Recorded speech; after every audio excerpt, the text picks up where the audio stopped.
सलाम, नमस्ते, सत श्री अकाल। मैं हूं रजा और आप देख रहे हैं रजा ग्राफी की middle east special report. Israel को तगड़ा और मोटा नुकसान हुआ है, रिपोर्ट आ चुकी है।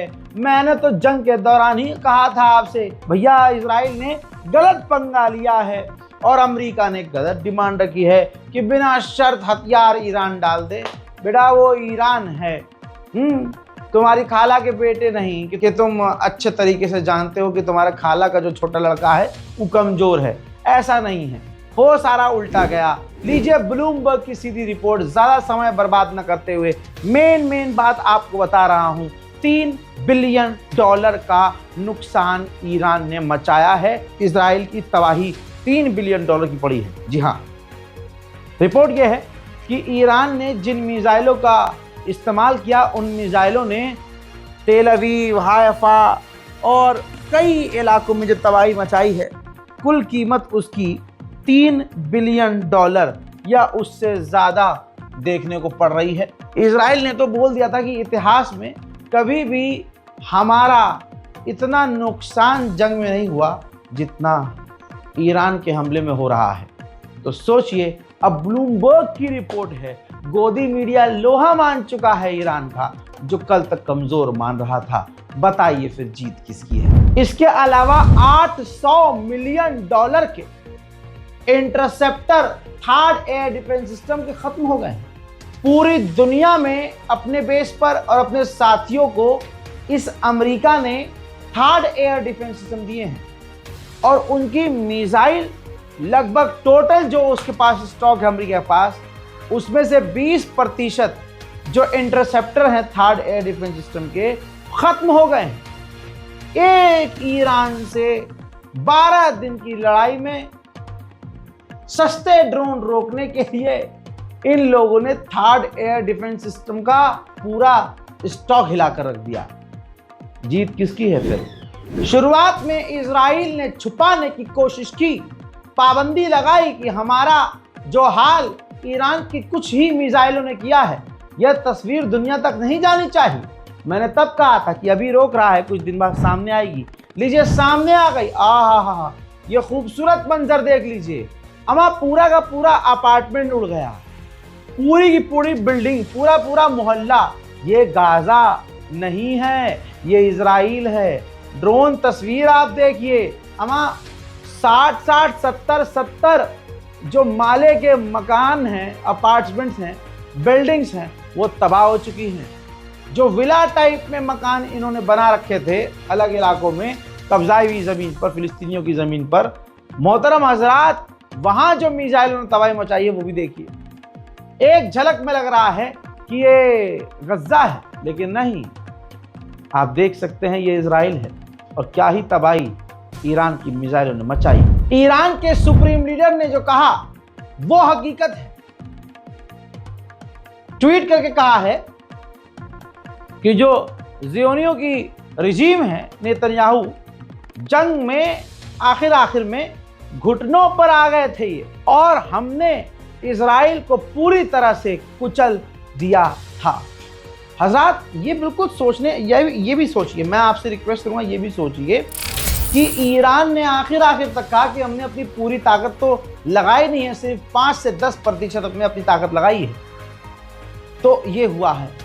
तो अगर ईरान पूरी ताकत लगाए तो क्या होगा? लंडूरों को बहुत बुरा लग रहा होगा कि उनके दूसरे बाप की बुराई हो रही है यहाँ पे। लेकिन लंडूरों से यही कहूंगा कि भैया, इजराइल की जो सरकारी न्यूज एजेंसियां हैं, अब वो जिक्र कर रही हैं इस बात का, एग्जैक्ट लाइन ये बोल रहे हैं पत्रकार इजराइल के, कि यहां यहूदी हमारे लोगों को इस बात का अंदाजा ही नहीं कि ईरान की मिसाइलें कितनी सटीक थी और कितनी निशाने पर थी, और उन्होंने यहां क्या तबाही मचाई है।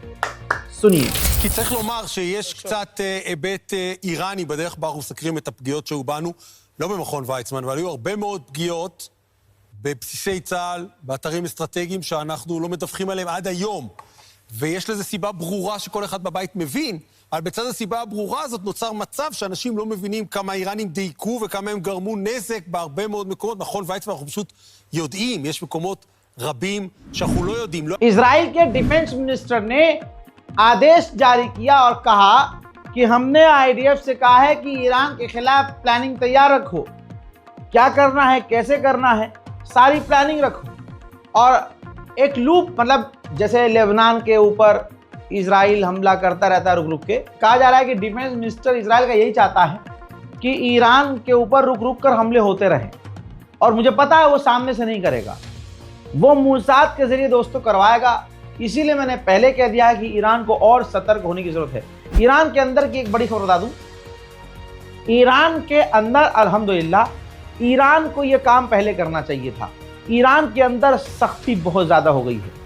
जैसे हमने बार बार ईरान के बारे में कहा था और आदेश और रिक्वेस्ट की थी कि ये जो अपने आप के खुद के लोग हैं, ईरानी जो लोग हैं और जो विदेशी आकर वहां रह रहे हैं, नजर ईरान को रखनी चाहिए इन लोगों पर कि ये कहीं बिक तो नहीं गए। पूरी दुनिया में ही बेरोजगारी है भाई, और सबसे ज्यादा ईरान में खुद बेरोजगारी कितने लेवल पर है। कितने मूसाद के हेल्प करने वाले लोग पकड़े गए, मूसाद से लिंक, ईरान के, तुर्किश, अफगानी और कई तरह के लोग, कई जगह के लोग।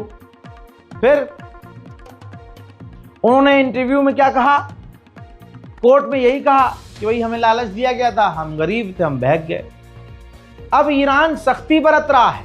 खबर यह है मेरे पास ईरान के अंदर से कि वहाँ जो इंडियन हैं, पाकिस्तानी हैं, कोई भी हो, जो मदरसे में पढ़ रहे हैं, जो स्कूल में पढ़ रहे हैं, कॉलेज में पढ़ रहे हैं, भाई सबका चेक किया जा रहा है, पासपोर्ट, सबकी इंक्वायरी की जा रही है। और बिल्कुल हकीकत है, सबको कोऑपरेट करना चाहिए ताकि मूसाद वहां से उखाड़ कर फेंका जा सके। अमेरिका के दो बड़े अखबार द टाइम्स और CNN, इन दोनों चैनलों ने अमेरिका और इजराइल की पोल खोल दी, खासकर अमेरिका की, और रिपोर्ट में कह दिया कि ईरान की फॉर्दो फैसिलिटी को नुकसान नहीं पहुंचा है जिस लेवल पर ये पहुंचाना चाह रहे थे। CNN ने तस्वीर भी जारी कर दी थी जिसमें ईरान कुछ दिन पहले वहां से अपने यूरेनियम को हटा रहा था। उस रिपोर्ट के बाद दुनिया को क्लियर हो गया था कि अमेरिका ने सिर्फ अपना भरम जमाने के लिए खाली इलाकों में बमबारी करके अपना ईगो सेटिस्फाई किया और इज्जत बचाई है। यह सबको समझ में आ गया और बहुत बेइज्जती हुई। अब ट्रंप ने क्या कहा CNN से और द टाइम्स से कि भैया आप अपने इस लेखक को, जिसने ये आर्टिकल लिखा है, जिसने हमारा बेड़ा गर्क किया है इज्जत का, आप उसको अपने यहां से निकाल दो। CNN और दूसरे चैनलों ने मना कर दिया। अब ट्रंप पूरी तरह से पागल हो गया कि भाई मेरी तो धोती पे धोती उतार रही है। अब ट्रंप ने कहा कि इन दोनों अखबारों पर, चैनलों पर, CNN और द टाइम्स पर मैं केस दर्ज करूंगा। कर ले। और ये तो अल्लाह का शुक्र है कि वो केस दर्ज करने को कह रहा है, वरना एक फलाना देश है, वहां का राजा तो सीधा मरवा ही देता है। बूम, तानाशाही अलग लेवल की चल रही है, बहुत बढ़िया। ईरान का भौकाल ऐसा है कि स्टेट ऑफ हॉर्मुज के इलाके से जो दूसरे ये विदेशी जहाज निकल रहे हैं, वो अपने आप को चीनी या फिर रशियन बता रहे हैं कि हम रूस के लिए काम कर रहे हैं, या कह रहे हैं कि हम चाइना से आ रहे हैं या चाइना जा रहे हैं। आप देख रहे हैं ईरान का डर पूरी तरह से तारी। बेलारूस के राष्ट्रपति लुकाशेंको ने भी निंदा की है। ये वो वीडियो है जिसमें वो पूरी तरह से अमेरिका और इजराइल की निंदा कर रहे हैं। कह रहे हैं कि ईरान की न्यूक्लियर फैसिलिटी पर गैर कानूनी तरीके से जो बेहयाई के साथ हमला किया गया, ये एक बड़ा डिजास्टर हो सकता था और दुनिया को एक और चेरनोबिल मिल सकता था जिससे भारी तबाही मचती। वो जो नेतन्याहू है इजराइल का प्रधानमंत्री, उस पर करप्शन के बहुत सारे चार्जेस चल रहे हैं, बहुत सारे केस हैं और लगातार सुनवाई भी चल रही है। यह जानबूझकर इजरायलियों को जंग में इसलिए डाल रहा है ताकि एक तो ये लंबे समय तक कुर्सी पे बैठा रहे, जैसे यूक्रेन का राष्ट्रपति बैठा हुआ है अभी तक, ज़ेलेंस्की। भाई जंग में अगर देश चला जाएगा तो कहां से चुनाव होगा। अब बड़ी खबर ये आ रही है कि नेतन्याहू ने इस जंग का फायदा उठाते हुए कहा कि अभी इजराइल जंग में फंसा हुआ है, अभी हम जो है इधर लेबनान में फंसे हैं, सीरिया में हैं, फिलिस्तीन गाज़ा का एक अलग मुद्दा है। तो अभी अभी ये जंग हुई है ईरान और इजराइल की। हम कोर्ट से मांग करते हैं कि मेरे ऊपर जो करप्शन के चार्जेस लगे हुए हैं, चल रहे हैं, जो मैटर चल रहा है, वो थोड़ा पोस्टपोन कर दिया जाए। लेकिन वहाँ की कोर्ट जो है फलाने देश जैसी नहीं है। तो हुआ ये है कि वहाँ की कोर्ट ने डिनाई कर दिया, नहीं आओ, केस चल रहा है, कोई तारीख में डिले नहीं होगा, आना पड़ेगा। जैसा मैंने आप लोगों से अर्ज किया कि जितनी जोर से ये लोग दावा कर रहे हैं, अमेरिका दावा कर रहा है कि हम जीते हैं, उतनी ही जोर से उनका झूठ खुल भी रहा है। अमेरिकी सेनेटर दुनिया के सामने, एक और सेनेटर हैं, कह रहे हैं कि ट्रंप झूठ बोल रहा है। ईरान के खिलाफ जो हमने ऑपरेशन किया उसमें ईरान सिर्फ कुछ महीने पीछे हुआ है। ट्रंप सीधा झूठ बोल रहा है। सुनिए सेनेटर को और इस वीडियो को शेयर कीजिएगा, चैनल को सब्सक्राइब जरूर कीजिएगा। Listen, I appreciate the briefing. This briefing should have happened immediately after these strikes. There's a real question as to why the Director of National Intelligence is not allowed to be in these briefings. That's a question that we should get answered. Listen, to me it still appears that we have only set back the Iranian nuclear program by a handful of months. There's no doubt there was damage done to the program. But the allegations that we have obliterated their program just don't seem to stand up to reason. So obviously I can't share any of the details from this briefing, but I just do not think the president was telling the truth. Iran पूरे action में नजर आ रहा है। Iran ने Azerbaijan से कहा है कि इन्वेस्टिगेशन कीजिए कि कहीं आपके एयर स्पेस का इस्तेमाल तो नहीं किया गया हम पर हमला करने के लिए। यह बात हकीकत है। जंग के दौरान बता रहा था कि ईरान को मोटा नुकसान हो रहा है। ये देख लीजिए पोस्टर। ईरान के 56 IRGC के कमांडर, सीनियर ऑफिशियल्स को कत्ल किया गया है। हज़रात, ये ईरान का ऐतिहासिक नुकसान है। मैं इन 56 शहीदों के नाम पढ़कर नहीं बता सकता, लेकिन नुकसान ये तो हुआ है। ये नुकसान हुआ है, वो नुकसान नहीं हुआ जो अमेरिका कह रहा है। ईरान की मिसाइलों का खौफ सभी को है, फ्रांस को ज्यादा है। फ्रांस ज्यादा सुकड़ा हुआ है। फ्रांस ने आधिकारिक तौर पर कहा है कि अगर ईरान से डील हो रही है, ईरान से जो बातचीत हो, तो उसमें ईरान की मिसाइल कैपेबिलिटीज पर जरूर चर्चा हो और उस पर रोकथाम की जाए। कि मतलब आप देख रहे हैं, सहमा हुआ है, फ्रांस भी सहमा हुआ है। और कहने वाले कह रहे हैं ईरान कुछ नहीं है। अरे जाओ यार, गू खाओ अपना। अरे तुम अपनी जिंदगी गू में क्यों नहीं गुजारते यार? तो तुम कहते हो कि गू से हर बीमारी का इलाज है, तो गू खाओ, मूत पियो, मस्त रहो ना यार। ईरान इजराइल के बीच में कहा है, अब रगड़े जा रहे हो तो तकलीफ हो रही है। हजरात मोहतरम, फ्रांस ने यह भी कहा है कि ईरान NPT से न्यूक्लियर प्रोग्राम से बाहर ना निकले।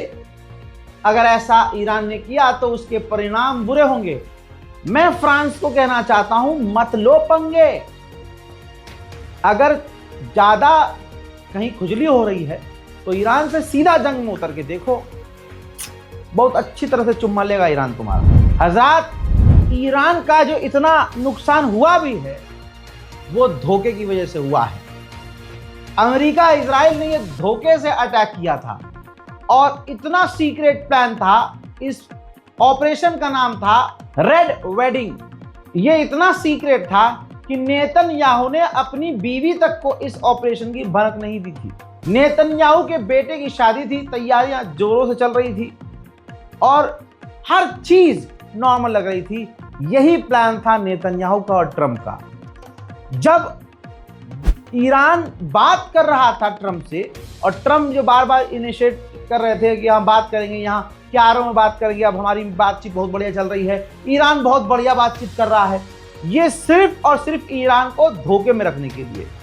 इधर से इजराइल अपनी फितरत के मुताबिक ये दिखा रहा था हमला करेंगे, हम हमला करेंगे, और उधर ट्रंप झूठ मूठ का डांट रहे थे कि नहीं करोगे हमला, अभी हमारी बात चल रही है, वरना तुमसे हमारी बात खराब हो जाएगी। ये सब ड्रामा था। खबर यह है, रिपोर्ट यह है कि जब इजराइल के जहाज हवा में आ गए, उस वक्त भी ट्रंप ने यह कहा कि ईरान से हमारी पीसफुल बातचीत चल रही है। उस दौरान ईरान के कमांडर, जनरल, सब टॉप लेवल के लोग इस बात को मान रहे थे कि अमेरिका ने रोका हुआ है, अमेरिका जब हमसे बात कर रहा है तो इजराइल इस वक्त हमला नहीं करेगा।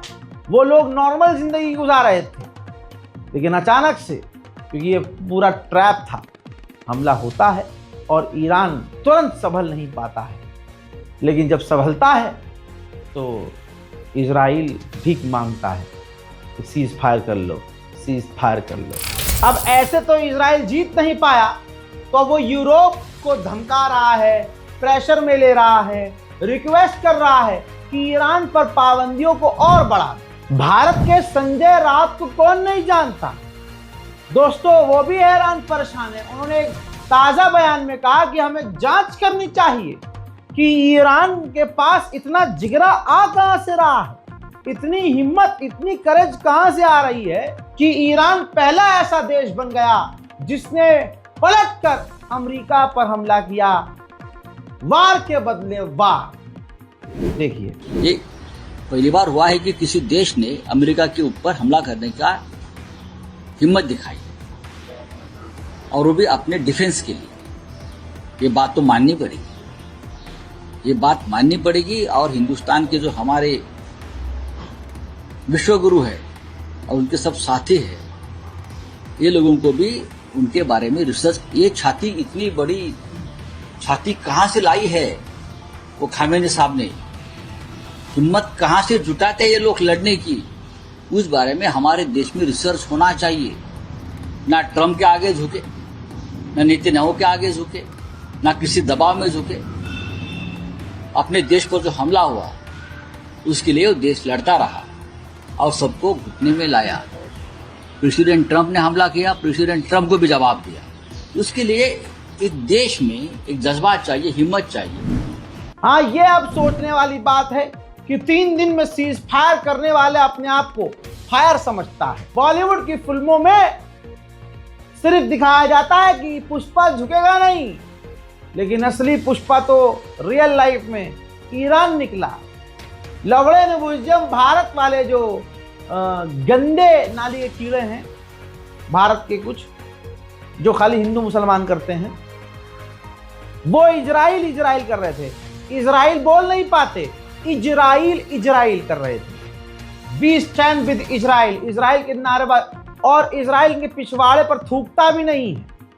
तवज्जो है।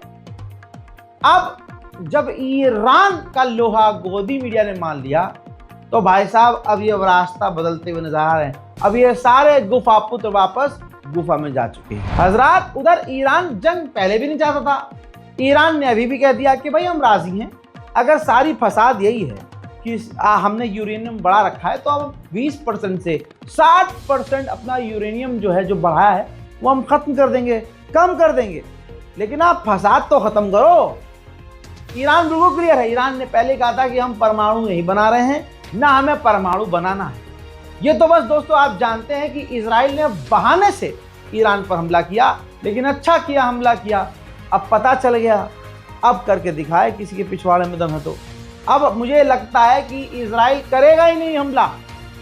ऐसे एडवांस हथियारों से, धोखे से, मूसाद के जरिए ईरान के ऊपर हमला धोखे से करवाता रहेगा, लेकिन सामने से अब कभी इजराइल ईरान से भिड़ने नहीं आएगा।